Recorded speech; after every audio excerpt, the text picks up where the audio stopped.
I'm meteorologist Tim Schmidt, and today is day 4 of Severe Weather Awareness Week. Today we're going to be talking about lightning and lightning safety. As a kid, when I was growing up, I was scared of storms, and the main reason why was because I was just scared of lightning. I was scared of its suddenness, its flash, its boom from the thunder, all of those kinds of things. But lightning forms in a pretty incredible fashion. You have all these particles like rain, ice, snow, hail, kind of bouncing around. There's a lot of collisions in the atmosphere, especially in these thunderstorm clouds.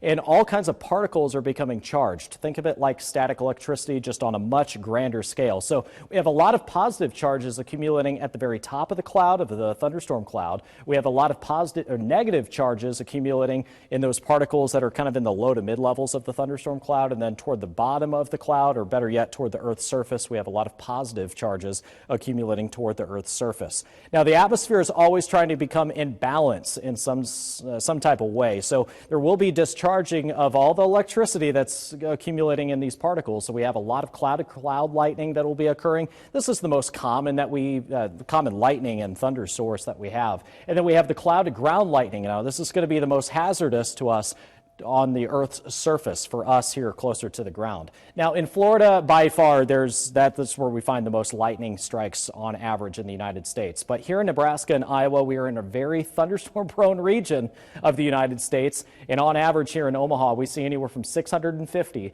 to 770,000 lightning strikes per year on average. That's an incredible stat.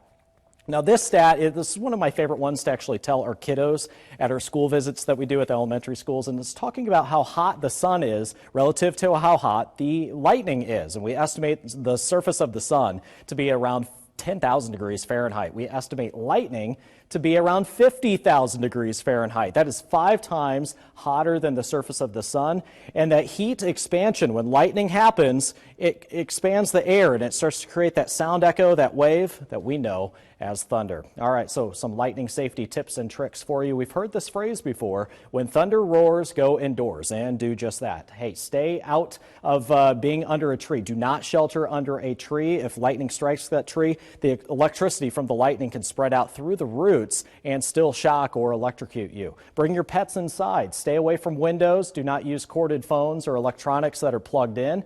And also avoid taking showers or washing dishes, all of which just reduces your risk of being shocked or electrocuted by a potential lightning strike. And wait 30 minutes before going back outside when lightning strikes or after the thunderstorm passes by. Now, tomorrow is day 5 of Severe Weather Awareness Week, and Mark will have a last explainer for you. This time it'll be on flooding safety.